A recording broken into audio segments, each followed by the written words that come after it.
Imaginémonos un turno a las 7:30. Obviamente, después de una guardia de 12 horas, pues vamos a terminar un poco cansados, terminamos así. Y siempre pues llegan estos casos especiales, ¿no? A las 7:45 llega un varón de 56 años traído por Sam, con su esposa, y refiere que presenta un dolor abdominal intenso ya hace varios días, con náuseas y vómitos, y antecedentes de tomar alcohol y de litiasis vesicular que nunca se operó. Es lo clásico, ¿no? O sea, preguntamos incluso hasta en la calle. Pasamos y decimos, señora, ¿tiene piedras en la vesícula? Sí. ¿Se operó? No. ¿Por qué? Porque nunca tienen tiempo. Y a este tiempo va pasando, van pasando los años y esto llega pues a complicarse, ¿no? El paciente presenta presiones de 8,4, presión de 125, frecuencia respiratoria 28, estatura 95 con una máscara de reservorio, Glasgow 15, y al examen pues un dolor difuso, sin ruidos hidroaéreos y con morfio positivo. Lo destapamos. Idealmente deberían llegar así, ¿no? Ya con un hematoma periumbilical, entonces el diagnóstico está hecho, ¿no? Pero nos ponemos a pensar qué pasó con este paciente, ¿no? Si es que le pedimos una imagen, nos llega esta imagen. Obviamente vemos que acá el panel está todo distorsionado, con acumulaciones o con colecciones, con necrosis. Y esto, pues, señores, viene a ser lo que es una pancreatitis, muchas veces generada por el descuido de los pacientes o por el consumo excesivo, pero pues tanto mujeres como varones pueden presentar causas reversibles e irreversibles. Y lo que queremos hacer acá es revisar lo que son las escalas de valoración, porque el manejo es casi muy similar, pero se han generado muchas escalas de valoración adicional para poder sopesar los riesgos en los pacientes con pancreatitis. Eso es actualización de manejo de la pancreatitis aguda y empezamos ahora. Lo que vemos acá hacia el costado, pues es una tomografía con un páncreas normal. Esto es ideal, ¿no? Así debería estar nuestro páncreas. Y lo que vemos acá es un páncreas completamente necrosado, ¿no? Acá hay hasta líquido dentro de las asas intestinales, pero acá pues vemos necrosis, la páncreas completamente irregular, con colecciones, ¿no? Completamente comprometido, ¿no? Lo más probable es un Baltasar. Como lo vemos en las imágenes, y lo hemos ya mencionado, dentro de las causas más comunes de pancreatitis va a ser las litiasis vesiculares. Esto más frecuente en mujeres. Sigue posteriormente el consumo excesivo de alcohol, pero no es el alcohol pues, que se consume los fines de semana, los que se ponen la pichanga, si es que todavía hay pichangas. Es el que consume de 5 a 6 bebidas alcohólicas por día durante los últimos 5 años, ¿no? O vasos, ¿no? Se considera como bebidas, más o menos de 350 y 250 mililitros por toma, en 5 tomas por los últimos 5 años. Eso es lo que puede generar, pues, pancreatitis. La obesidad no tanto, lo que quería señalar acá es la hipertrigliceridemia, que puede elevar muchas veces más la generación de pancreatitis. Entonces, lo que se ha tratado de hacer como convención es tratar de modificar los hábitos para cirugías, para consumo de alcohol o mejorar la dieta para disminuir los casos de pancreatitis. Por diferencia de otras patologías, el compromiso multisistémico historia en esos pacientes, ¿no? Las terapias y las nuevas tendencias van a generar pues, que um, nuevas indicaciones para mejorar el tratamiento y el pronóstico de estos pacientes. Dentro de lo que es la definición, pues va a ser la enfermedad inflamatoria del páncreas, ¿no? Donde se van a activar de forma intracelular enzimas que van a digerir, va a ser una autólisis intrapancreática que va a generar un llamado excesivo de los marcadores inflamatorios, los macrófagos, que va a generar mayor estancia proinflamatoria, o que va a generar una reacción inflamatoria sistémica generalizada y a la larga puede generar hasta una disfunción multiorgánica que causa una lesión local, un síndrome de respuesta inflamatoria sistémica o una falla de órganos múltiples. Fue definida por primera vez por el médico holandés Nicolas Tull en 1652. Se tiene ya casi 400 años de vida de la pancreatitis. Dentro de lo que es la epidemiología, lo más frecuente son las pancreatitis leves, felizmente, hasta un 80%. El 20% son graves y dentro de este 20% tiene una mortalidad de hasta un 50%. Ojo, de la mortalidad de este 50% está más relacionada a las infecciones asociadas a la pancreatitis, tanto del foco generado por la pancreatitis grave o por un foco adicional de una sobreinfección bacteriana generada o de forma accidental adquirida en el hospital. Entonces, ¿qué es lo que queremos? Definir una buena etiología, buscar la patología de base de este paciente, determinar la gravedad del mismo, darle un pronóstico y tratar de limitar al mínimo las complicaciones para que esto genere un manejo adecuado y oportuno del paciente. Porque si no se toma en cuenta la etiología, la patología, la gravedad, el pronóstico y las complicaciones, la posibilidad de muerte va a ser mucho mayor. Seguimos con lo que es epidemiología, pues su incidencia anual varía entre 13 a 45 casos por cada 100.000 habitantes. Igual, los graves llega hasta un 60%, los moderadamente graves hasta un 30% y los graves hasta un 10%. La mortalidad varía entre un 3 a un 6% a nivel global. El 30% va a estar asociado a infecciones, sobre todo infecciones del páncreas agredido. Existe todavía controversia dentro de lo que es la aplicación de los criterios universales y estandarizados de severidad y pronóstico. Sin embargo, las tendencias actuales indican de que todos estos pacientes se tiene que hacer un seguimiento, una estandarización y buscar el pronóstico de vida. Entonces, abocados a esto, sumados al manejo con la reanimación con fluidos agresiva y un rol favorable de la nutrición precoz, esto va a generar pues disminución en la mortalidad y también en la estancia hospitalaria de nuestros pacientes. Entonces, tenemos que usar nuestras escalas que tengamos a la mano, buscar el pronóstico de vida del paciente y las posibles complicaciones del mismo, ubicarlo en un servicio de forma óptima, ¿no? Si son pancreatitis leves, el paciente tiene que estar hospitalizado; si son pancreatitis moderadas o graves, los pacientes deben estar en unidades de vigilancia intensiva, UCI, en donde se pueda manejar, ¿no? Y recordemos, en el manejo precoz con la nutrición y pues una reanimación agresiva con los fluidos va a ser muy favorable para estos pacientes. Entonces, ya lo dijimos, dentro de las tres primeras causas, los cálculos biliares a la cabeza con 40%, más frecuente en mujeres, o por su tendencia hormonal también, por la gestación y demás. Consumo prolongado de alcohol, ya lo dijimos, hasta un 30%, esto sí más en varones que en mujeres. La hipertrigliceridemia, que varía de un 2 a un 5%. Pero con valores de triglicéridos mayores de 1000, se puede llegar hasta una incidencia de un 20%. ¿Qué tipos de dislipidemias pueden generar esta pancreatitis? Los de tipo 1 asociados netamente a triglicéridos, las tipo 4 y tipo 5. Con triglicéridos y colesterol. Las tipos 2 y 3 son en menos frecuencia. Otras etiologías, el tabaquismo, que puede variar desde un 20 a un 50%, pero según los estudios este va a ser el único factor modificable para los pacientes. El dejar de fumar con periodos prolongados de más de 2 años disminuye grandemente la posibilidad de que se presente pancreatitis. Sin embargo, esta más podría estar relacionado con problemas oncológicos más que la inflamación propia, ¿no? Entonces, a disminuir en el fumar de los pacientes. Algunos fármacos asociados son 5%, como los IECAS, como el captopril, el enalapril.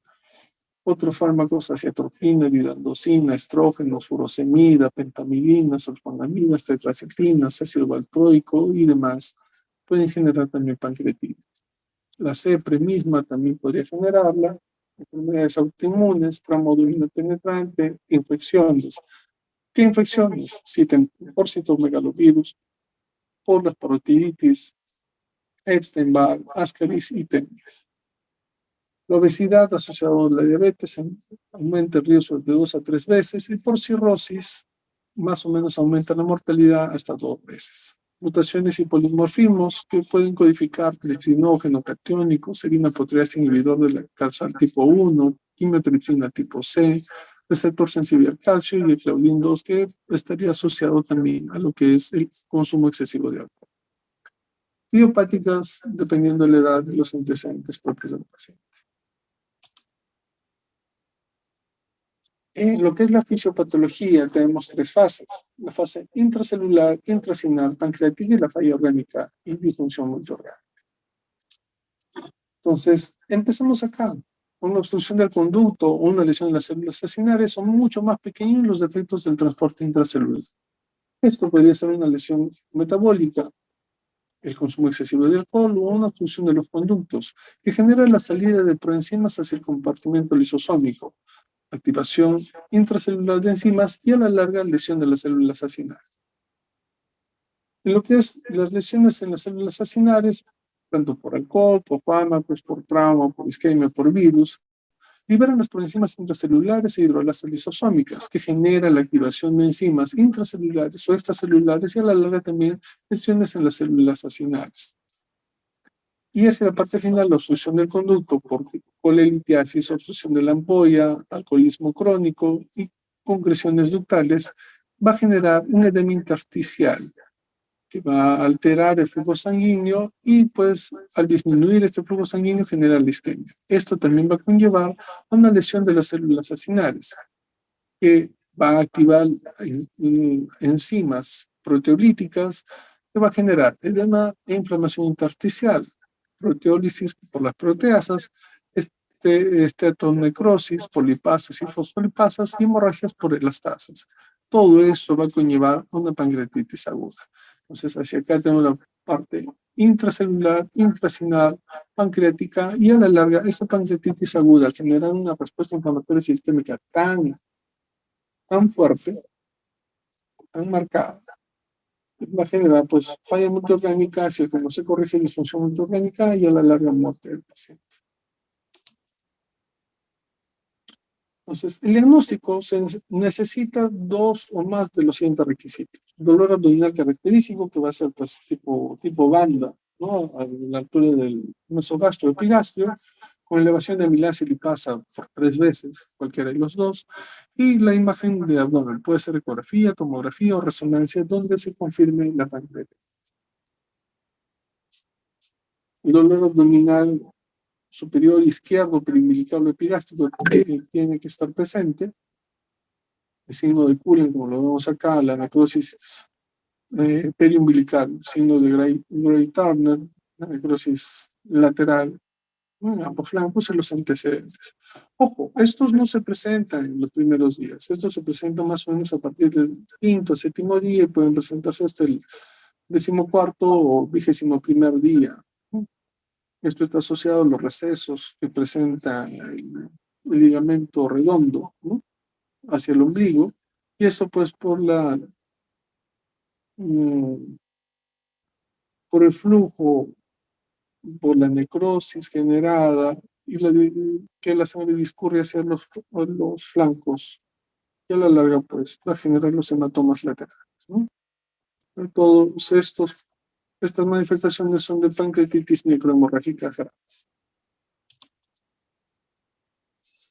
Los exámenes de laboratorio: valoración completa y sistemática del paciente, un hemograma completo, la bioquímica.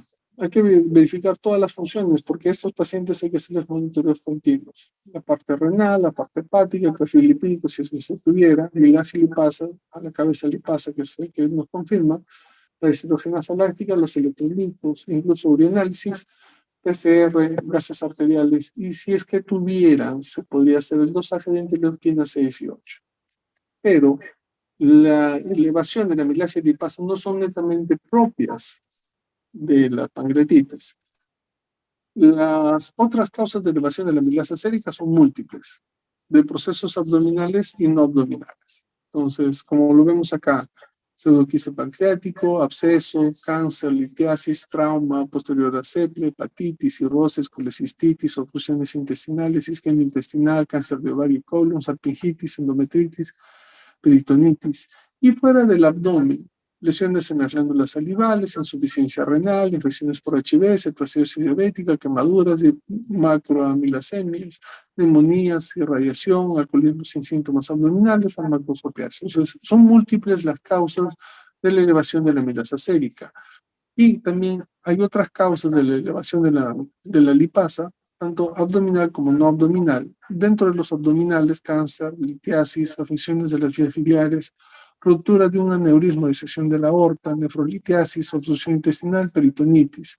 Y procesos no abdominales como la insuficiencia renal grave, la quimioterapia, la radioterapia, fármacos colinérgicos, indometacina, meperidina, morfina, metacolina, ¿no? Entonces, hay que considerar estas causas también, por eso se tiene que hacer todo un complejo clínico del paciente. Dentro de lo que son los exámenes de imágenes, se puede hacer la ecografía abdominal que nos va a dar la sospecha, pero la confirmación nos lo va a dar la tomografía de abdomen completo con contraste. Ojo, este tiene que darse entre las 72 a 96 horas para ver la extensión real de la lesión del paciente. Nos va a dar la predicción y pronóstico de severidad. Se puede usar también la resonancia magnética nuclear y también la CEPR. Para lo que es la tomografía se usa la valoración por Baltasar, lo cual va a tener dos mediciones. Uno, para ver el grado de compromiso a nivel del páncreas. Grado A, el páncreas normal, le da una puntuación de 0. Grado B, aumento del tamaño focal o difuso, le da un punto. Grado C, páncreas anormal con inflamación peripancreática, 2 puntos. Grado D, una colección intraoperipancreática que le da 3 puntos. Grado E, 2 o más colecciones intraoperipancreáticas que le da una puntuación de 4. A esto se le tiene que sumar el porcentaje de necrosis del páncreas. Eso se tiene que ver en la misma tomografía. Si tiene 0 necrosis, 0 puntos. Si tiene menos del 30%, 2 puntos. Si tiene entre 30 y 50% de necrosis, 4 puntos. Y si tiene más de 50, 6 puntos. Entonces se suma ambas puntuaciones y vemos cuánto tiene. Si la puntuación tiene de 0 a 3, tiene una morbilidad de un 8% y una mortalidad del 3%. Pero si tiene una puntuación entre 7 y 10, tiene una morbilidad del 92% y una mortalidad del 17%. Entonces, cuanto más alto es el Baltasar, más riesgo mortal y de morbilidad para el paciente. Para más o menos tener en cuenta, esto es un Baltasar A, vemos el páncreas normal, sin mayor alteración, ¿no? Con su forma cerebroide, un buen contraste. Acá, un Baltasar B está aumentado de volumen.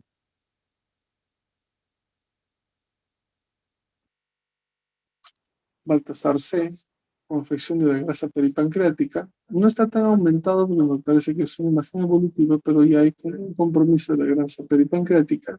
Baltasar D con colecciones intrapancreáticas, acá y acá, entonces se delimitan toda esta zona. Y un Baltasar E, donde incluso ya hay burbujas de aire por fuera. Se ha perforado y acá hay necrosis, el páncreas está completamente deformado y hay colecciones extrapancreáticas, ¿no? Alrededor del hígado y hay colecciones y perforaciones también alrededor. Entonces tenemos dos tipos de pancreatitis, la pancreatitis edematosa intersticial y la pancreatitis necrotizante. La intersticial representa más o menos entre un 80-90% de los casos y se resuelve más o menos en una semana. La pancreatitis necrotizante es una forma mucho más agresiva. Ojo, la pancreatitis intersticial. Hay afección, hay inflamación del parénquima pancreático y del tejido peripancreático, pero sin nada de necrosis. Entonces, en la tomografía vamos a ver que hay captación completa del contraste a nivel de todo el parénquima y no hay hallazgos de nada de necrosis, a diferencia de la pancreatitis necrotizante, donde sí se asocia a necrosis peripancreática y pues hay como manchas en sacabocado, ¿no? Donde indica que hay ausencia de la penetración del contraste. Entonces, esto indica que es una forma mucho más agresiva, ¿no? También puede presentar lesiones peripancreáticas. Dentro de lo que son las fases, existen dos fases. El punto de corte son 2 semanas, hasta los 14 días. Fase temprana menos de 14 días, fase tardía más de 14 días. Lo habitual es que la fase temprana remita en las 2 primeras semanas. Entonces, el CIRS y el HOMS tiene que ser autolimitado. Entonces, a pesar de la activación de citoquinas y la respuesta inflamatoria sistémica como falla orgánica, esta se va a remitir en las 48 horas. Si persiste durante las 48 horas, puede seguir dándose el soporte, pero la idea es de que esto vaya remitiendo. En la fase tardía, que pueden ser semanas hasta meses, se pueden mantener los signos sistémicos de inflamación y esto podría generar pues complicaciones focales o falla orgánica persistente con una respuesta inflamatoria sistémica que no podría compensarse y esto a la larga podría conllevar a infecciones sobreagregadas, ¿no? Formación de abscesos o colecciones o pseudoquistes o complicaciones adicionales en otros órganos y sistemas, fallas renales, fallas hepáticas, complicaciones pulmonares, infecciones sobreagregadas en cualquier otro.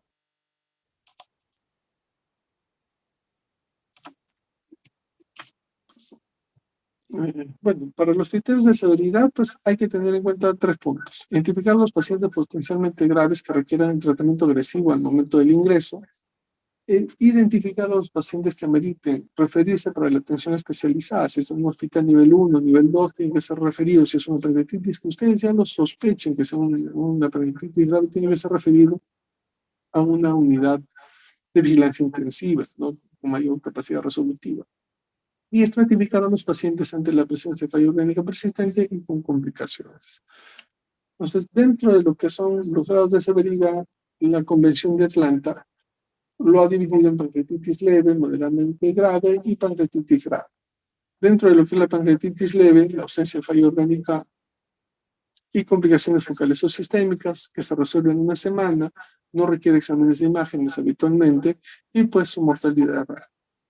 La pancreatitis moderadamente grave presenta una falla orgánica transitoria, complicaciones focales o sistémicas, que también son transitorias, se puede resolver a las 48 horas, a veces sin intervención o con tratamiento, y una atención que puede durar entre 2 a 3 semanas. Su mortalidad es menor del 8%. La pancreatitis grave, a diferencia, tiene una falla orgánica persistente, puede ser única o múltiple, uno más complicaciones locales o sistémicas. Ocurre en la fase temprana o tardía, puede ser indistinto. O sea, puede empezar el paciente una pancreatitis aguda, pero puede ser grave desde el inicio. Entonces, hay que tener muy presente estos pacientes. Su mortalidad varía entre un 36 a 50%. Entonces, la predicción de severidad y pronóstico nos va a ser de utilidad porque vamos a determinar a qué unidad de ingresar, si es que es necesario transferirlo, a dónde debemos transferirlo, qué vamos a iniciar como terapia y evaluar los riesgos de morbio y mortalidad. Entonces, esto se tiene que hacer al ingreso y a las 48 horas, porque tal vez un paciente con una pancreatitis leve pueda empezar a complicarse y no lo podemos manejar donde estemos. Entonces, a las 48 horas podemos definir, o a las 24 horas podemos definir que este paciente puede ser transferido. O tal vez que pensamos que un paciente que va a ser una pancreatitis grave no sea tan malo el pronóstico del paciente y tal vez lo podamos seguir monitorizando, ¿no? Y poder ir modificando la terapia inicial del paciente.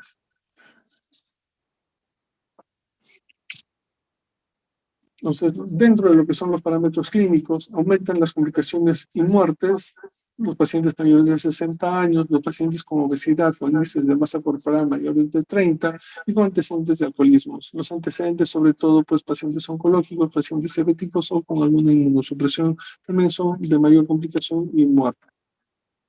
Dentro de lo que son los laboratorios, la hemoconcentración, la azoemia, el PCR y el dosaje de las interleuquinas 6, 8 y 10 nos van a ser como predictor de pancreatitis grave. Y el péptido de activación de tripsina urinaria y el amiloide ericoa como predictor de severidad temprana en los pacientes con pancreatitis. Entonces, a tener en cuenta esos exámenes de laboratorio. La amilasa y la lipasa no nos ayuda a decir de que sea severo y tampoco nos da pronóstico. O sea, puede tener una amilasa, una lipasa de 10.000, pero eso no me va a indicar cuán severo es. O sea, me va a hacer el diagnóstico, sí, pero no me va a indicar severidad. O sea, cuando tratan de referir, sabe que se está refiriendo a un paciente con presenta falla renal, tiene un PCR mayor de 150, tiene 75 años, es obeso, es alcohólico, entonces eso me va a orientar a que este paciente tenga que ser referido. Pero los valores de amilasa y lipasa, por más escandalosos que sean, no son de predictores de severidad ni de morbilidad en el paciente. Para recordar el CIRS, como criterios, necesitamos dos o más: frecuencia cardíaca mayor de 90, frecuencia respiratoria mayor de 20 o un SO2 menos de 32 en la gasometría, de temperatura mayor de 38 o menor de 36, los glóbulos blancos mayor de 12.000 o menor de 4.000 o más del 10% de bastones, ¿no? Se tiene que hacer controles al inicio, a las 48 horas. Nos da una mortalidad con una sensibilidad de un 77 a un 89% y una especificidad de 79 a 86%. El CIR más una falla orgánica múltiple nos va a dar una mortalidad pues hasta un 25%, aunque hay reportes de que podría bajar hasta un 8% dependiendo de la terapia que se puede instaurar de forma temprana. Dentro de lo que son los sistemas de puntuación, en estos últimos años se han aventurado muchos scores, como los vemos ahí a continuación.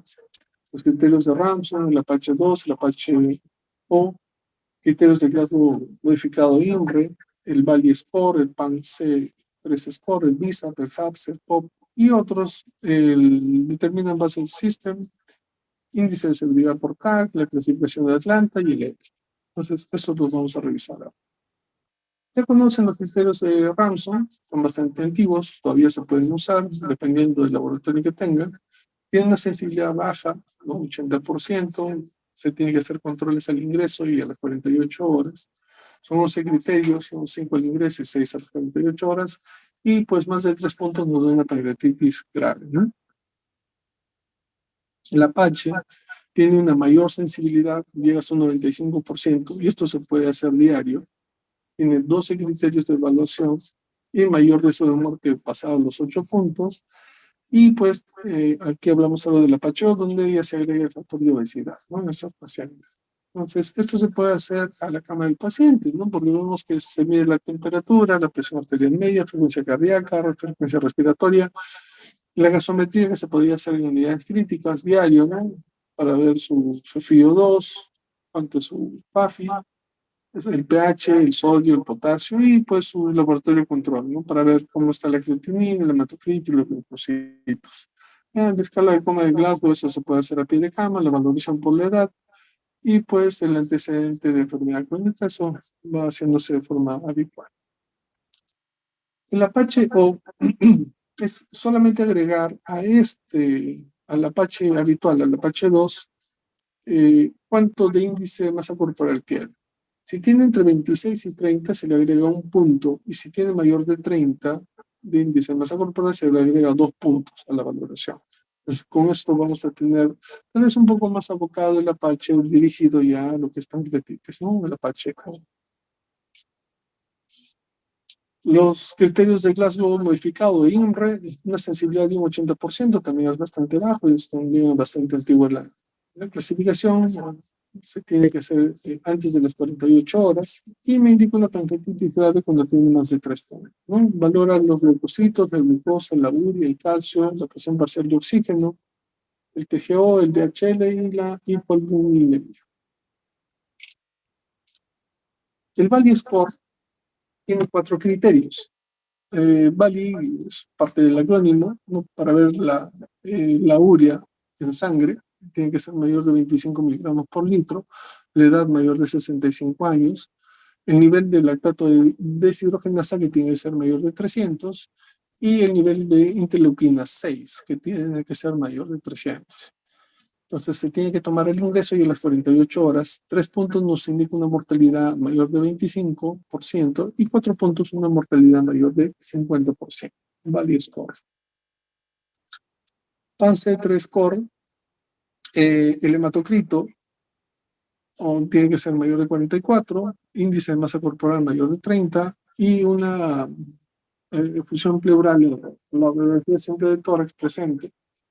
Es útil por su eficacia, facilidad y rapidez. Nos da valoración de una pancreatitis severa con puntaje mayor de 3, o sea, con los 3 criterios presentes ahí, ¿no? Visa, más conocido por estos lares, predice la severidad a las 24 horas, evalúa 5 criterios, 2 puntos nos eleva 10 veces la mortalidad, ¿no? ¿Qué valora? También como un acrónimo, el BOOM, mayor de 25, el deterioro del estado mental, glaso menor de 15, como illness, la S del SIRS, ya lo repasamos, la edad como age, mayor de 60, y la P es de pleural derrame, ¿no? De un derrame pleural. Más de 2 puntos, 10 veces la mortalidad. El HAPS, que es el Harmless Acute Magnitude Score, identifica a los pacientes que no requieren UCI, probablemente no desarrollen magnetitis grave en las primeras 24 horas o un menor puntaje, mejor evolución.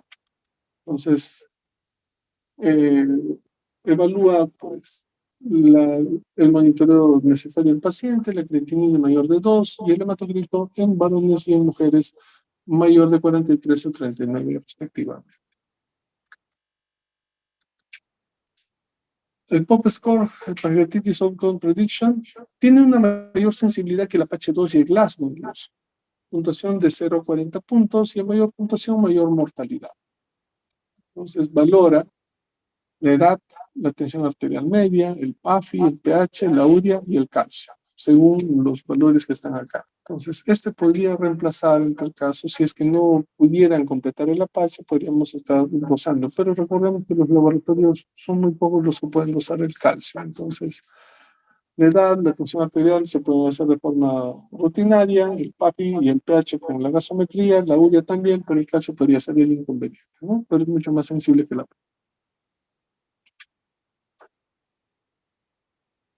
El Determinant Basal System son los cambios radiológicos de las colecciones. Acá hacemos una comparación entre lo que dice la revisión de Atlanta, la antigua, la revisión de Atlanta modificada y esta Determinant Basal System. Entonces son muy similares, los leves, no hay órgano, no hay falla de órgano, no hay una pancreatitis necrotizante. En la moderada puede ser una necrosis pancreática estéril o una falla de órgano transitorio a nivel severo, infección pancreática o peripancreática con necrosis o persistencia de una falla del órgano, y crítico, que esto es lo que no menciona ninguna de las otras dos clasificaciones, una infección o pancreática con necrosis y asociado a una falla orgánica, ¿no? Entonces solamente va a ser una clasificación clínica y radiológica de los pacientes. El índice de severidad por TAC ya lo revisamos, que es la gradación por Baltasar. Mayor de 5 es igual a una estancia hospitalaria prolongada y 15 veces mayor incrementa la mortalidad, ¿no? Ya lo revisamos. Tiene una sensibilidad de un 87% y una especificidad del 83%. Y lo que es la clasificación de Atlanta, también relativamente antigua, un sistema multifactorial con factores predictivos de severidad. Considera también el incremento de interleuquinas 1, 6, 8 y 10 que tienen que ser dosadas con procalcitonina y beta receptor antagonista. Al momento de la evaluación inicial, indica que se tiene que hacer la impresión clínica de la gravedad, dependiendo del estado clínico del paciente, el índice de masa corporal mayor de 30, derrame pleural de la radiografía y un Apache mayor. A las 24 horas, igual, con presión clínica de gravedad, el Apache mayor de 8, un score de Glasgow mayor de 3, falla orgánica persistente y un PCR mayor de 150. Y a las 48 horas después del ingreso, también la evaluación clínica de gravedad, el Glasgow mayor de 3, el PCR mayor de 150, con falla orgánica persistente por 48 horas o una falla orgánica múltiple o progresiva, ¿no? El Apache, Acute Physiological and Chronic Health Evaluation. La evaluación del EPIC, que es Extrapancreatic Inflammation of Compute Tomography Score, predice la ocurrencia temprana de la falla orgánica y la estancia hospitalaria. No valora la falla multiorgánica, pero sí valora la pancreatitis severa, ¿no? Con puntuaciones mayor de 4.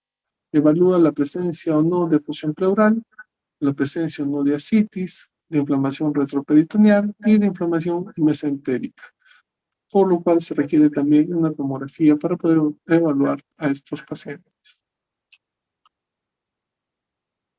Los criterios de Marshall modificado, mayor de 2 puntos, indican fallo orgánico y cataloga como sin fallo orgánica la pancreatitis aguda, ¿no?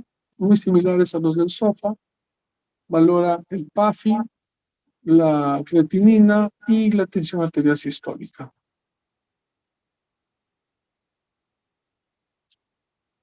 Entonces, dentro de lo que son los criterios de severidad, tenemos que considerar la urea, después de 24 horas de hidratación, si no se reduce, hay mayor mortalidad.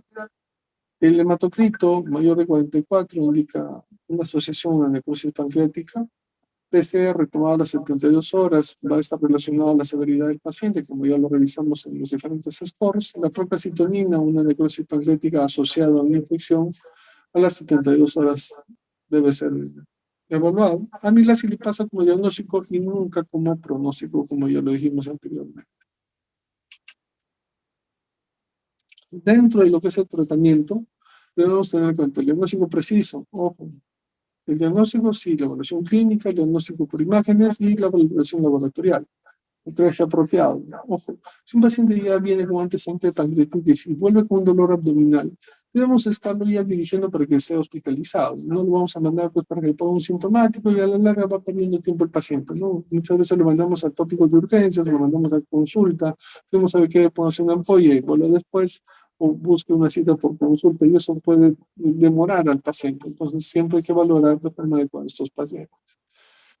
Cuidados de soporte de alta calidad, entonces dirigirlo a donde merezca ser evaluado el paciente. Si el paciente merece una unidad de cuidados intensivos, referirlo a tal unidad, ¿no? Monitoreo continuo, el tratamiento de las complicaciones y siempre prevenir las recaídas.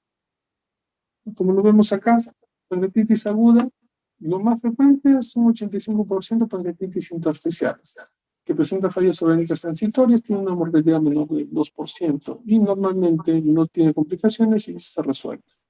La pancreatitis agudas, las primeras 2 semanas, puede presentar falla transitorias, pero pues va a ser reversible.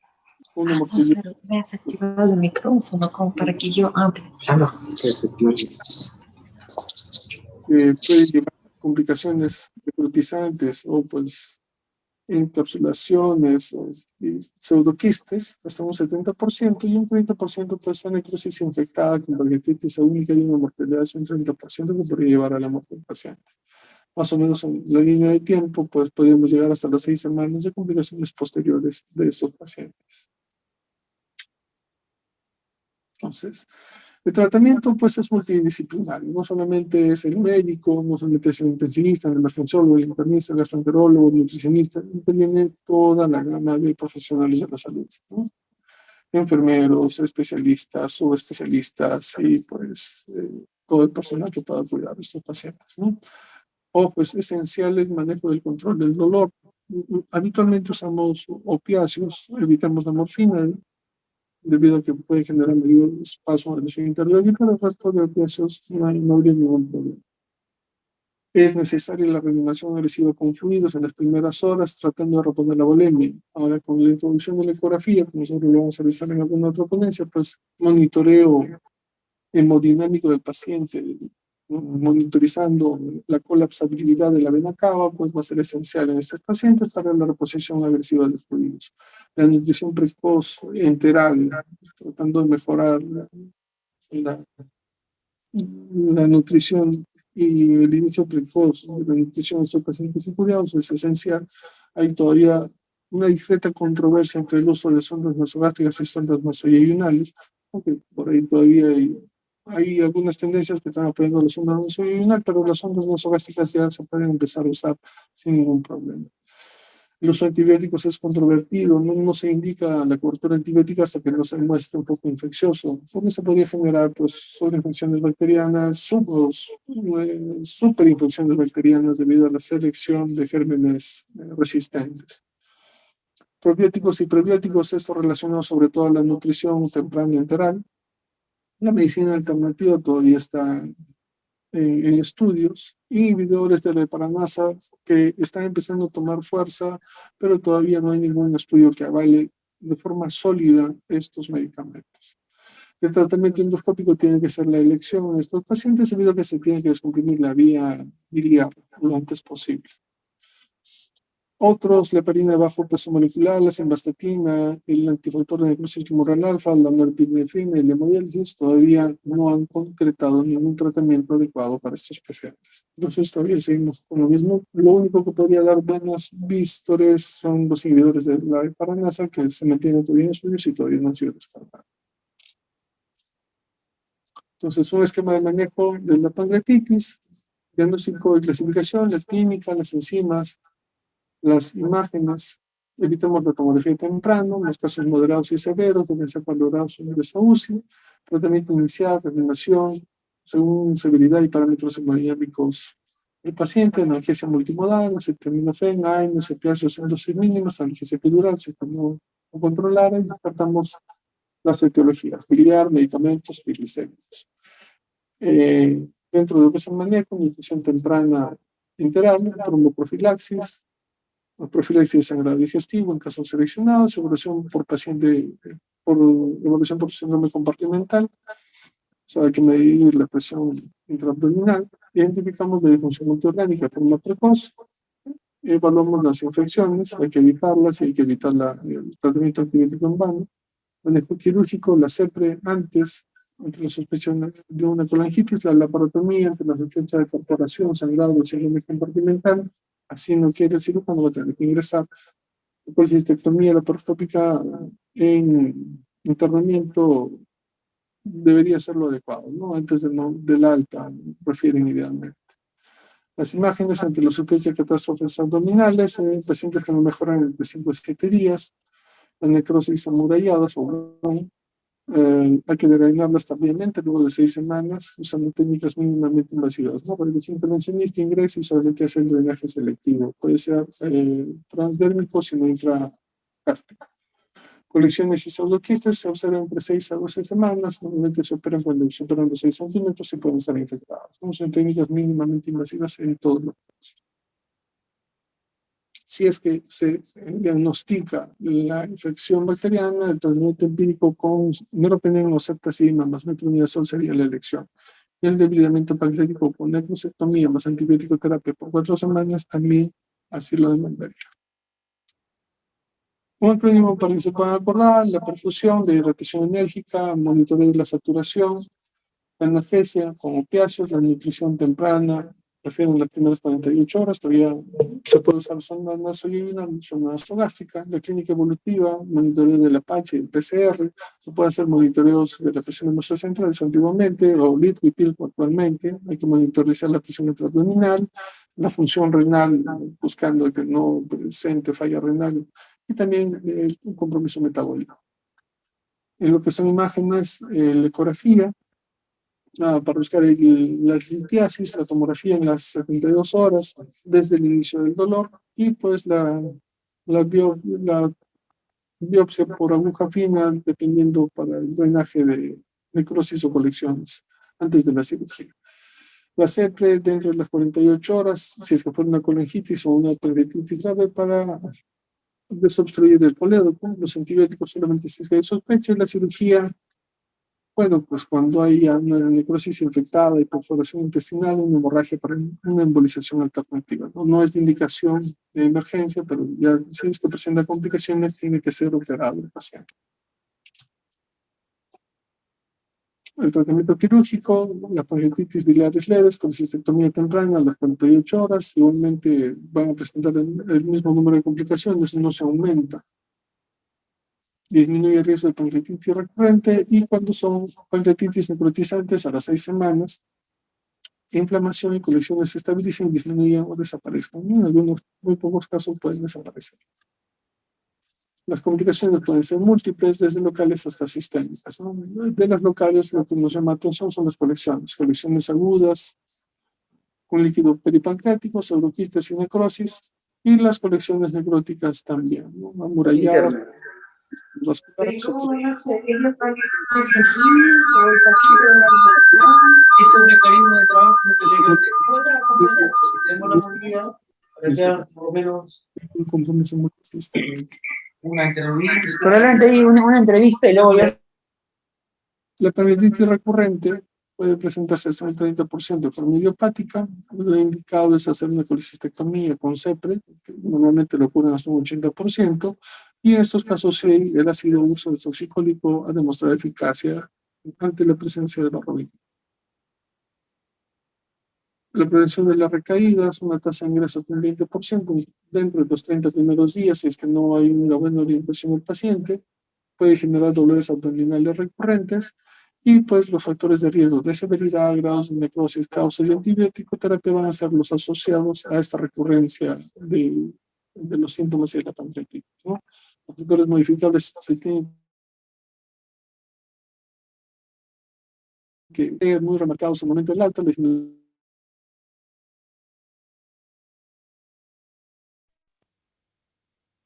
y la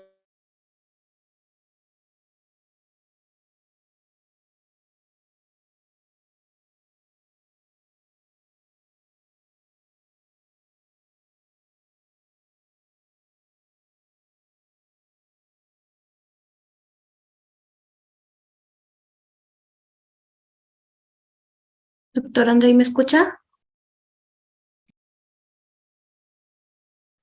sí, En la última parte, antes de que culmine, creo que fue mi internet, no sé si los demás asistentes habrán escuchado. En la parte del chat hay una pregunta para contestar. a ver,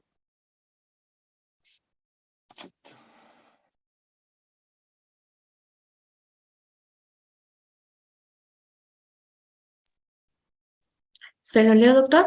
ya, claro, sí. Indica si llega un paciente obeso con vía difícil y no tenemos al especialista, ¿se puede colocar una cánula de mayo y ventilar hasta que el experto para colocar la vía aérea? Claro.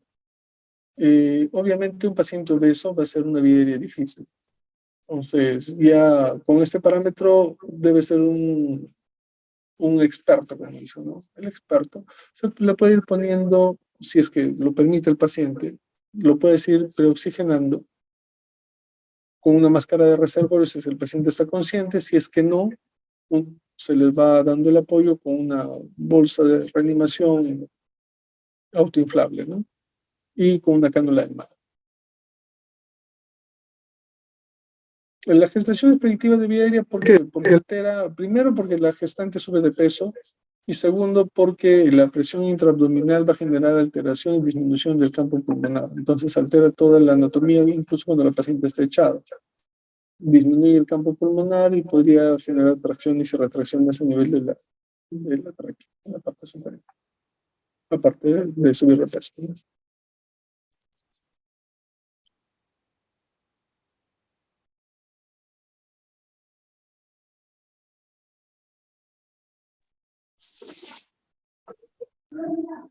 Gracias, doctor Andrei, por su ponencia del día de hoy. Esperamos unos minutos para que puedan hacer sus preguntas, o en todo caso ya estaríamos finalizando el evento de la mañana, y recordarles que hoy día nos volvemos a conectar a las 3 de la tarde. Me dijeron que las últimas diapositivas no se escuchó. Sí, doctor, justo antes de finalizar, como que se fue el internet. Ahí, acá, La última diapositiva, y ya. ahí, en prevención de recaída. Entonces,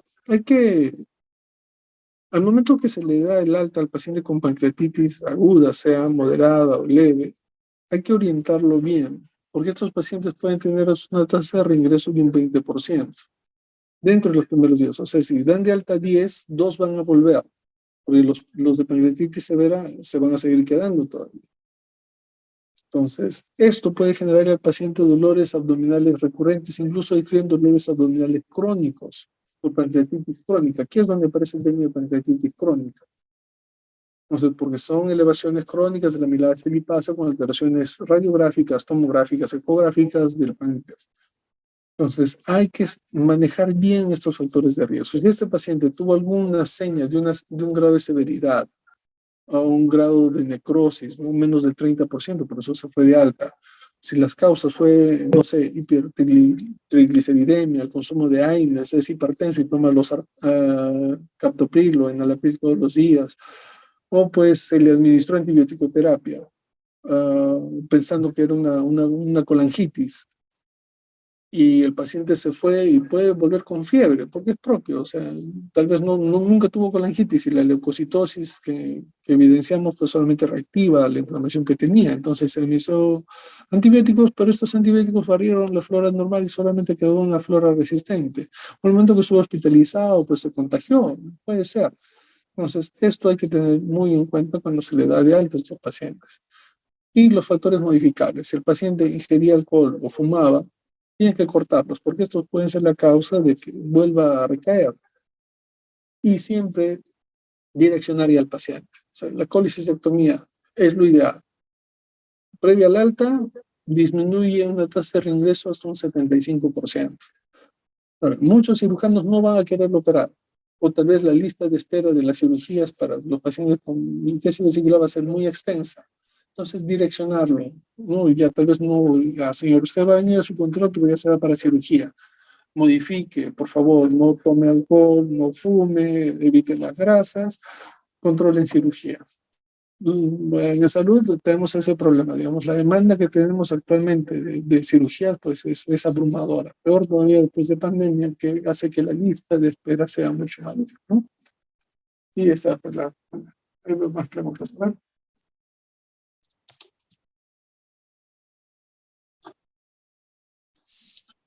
Hay una pregunta, doctor. Acá veo, A ver, dice, ¿cuál es el parámetro más específico entre amila y lipasa en laboratorio? el más específico es la lipasa, y, pero pueden presentarse ambos. Amilasa y lipasa se tiene que elevar 3 veces su estándar. Digamos, ustedes tienen en su laboratorio 2 a 150, pasa los 450, se considera ya diagnóstico.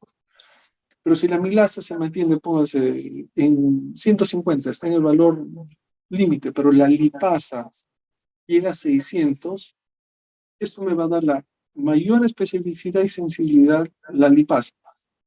La amilasa nos puede salir negativa o nos puede salir muy elevada. La amilasa nos sale pues en 1000 y la lipasa nos sale negativa. Hay que buscar otras causas, ¿no? de una hiperamilasemia. Ya lo revisamos, no existen solamente causas intraabdominales, sino también extraabdominales. Gracias, doctor. Hay otra pregunta. En el caso de pancreatitis aguda leve más colecistitis aguda, ¿se podría iniciar antibioticoterapia? Sí, en estos casos sí se debería iniciar la antibiótico terapia dirigida a la colecistitis. O sea, nunca vamos a tratar una pancreatitis con antibiótico, eso sí hay que sacarnos de la cabeza. Eso se puede determinar más o menos a las 6 semanas, cuando ya existe una punción del absceso que tiene o del pseudoquiste, se saca en lámina, lo mandas a cultivar y en el cultivo te sale positivo. Ahí se puede. Pero la colecistitis aguda per se sí tiene que ser tratada con antibiótico. Ahora, para la colecistitis, pues el diagnóstico más fiable es el ecográfico, no es la tomografía. Entonces, vamos a ver cómo están las paredes, si están engrosadas o no, y pues hacer un seguimiento de todo el laboratorio y también de todo el perfil, ¿no? Y la colecistitis se trataría con antibiótico, más no hace la pancreatitis. La pancreatitis intersticial edematosa no se utilizaría antibióticos, solamente se le da el tratamiento de soporte, hidratación, analgésicos y dependiendo de la falla microrrénica que presente se va haciendo las correcciones. Esta es la que normalmente revierte rápidamente y el paciente mejora. No es necesario antibióticos en estos casos. Indicación de antibióticos, pancreatitis necrotizante con complicación infecciosa. Como lo vayamos usando o viendo, o en el mejor de los casos, si es que tuvieran a mano, pues una procalcitonina. Eso sí nos da fiablemente la presencia de una infección bacteriana sobreagregada. Lo dijimos, de preferencia son los carbapenems, puede ser el imipenem o puede ser el meropenem o la ceftazidima asociado al metronidazol, ¿no?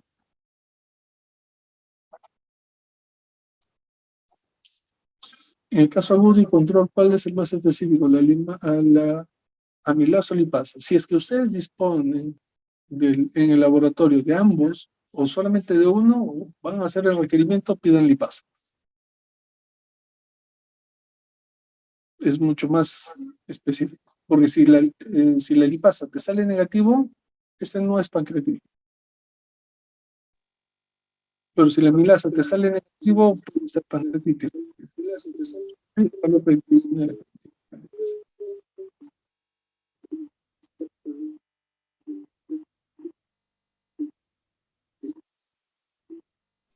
Eh, Dentro de lo que es el pilar del tratamiento de la pancreatitis, iniciamos siempre con la reposición de la boleta.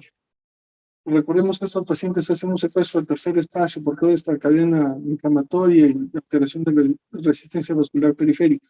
Entonces hay un secuestro grande de litros, más o menos estamos hablando pues entre 5 a 10 litros de pérdidas de agua de forma interna o de redistribuciones. Entonces la hidratación con un monitoreo adecuado va a ser una emergencia.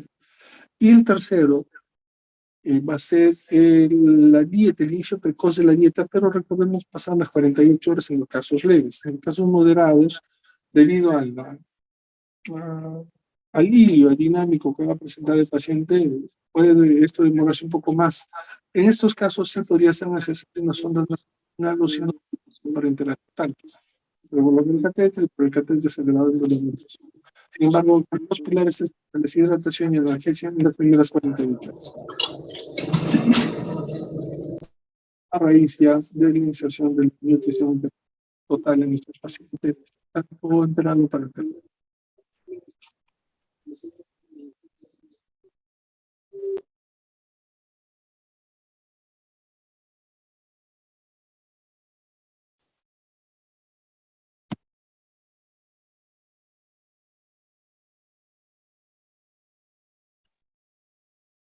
Muchas gracias, doctor.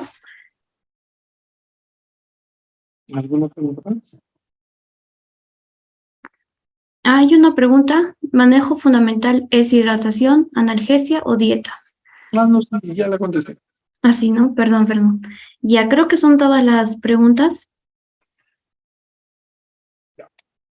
Bueno, sí, para cerrar solamente lo que son las clasificaciones y valoraciones son múltiples, si es que uno las empieza a investigar, y hay muchas más todavía. Entonces, creo que la que va a poder quedar es la última que le dije, que era la POPS, de todas las que se ha revisado, ¿no? Aparte del Marshall y del BISAP, que ya están completamente agregados, y si es que hacen una evaluación por Apache, consideren el Apache o, ¿no? El Apache 2, eso sería.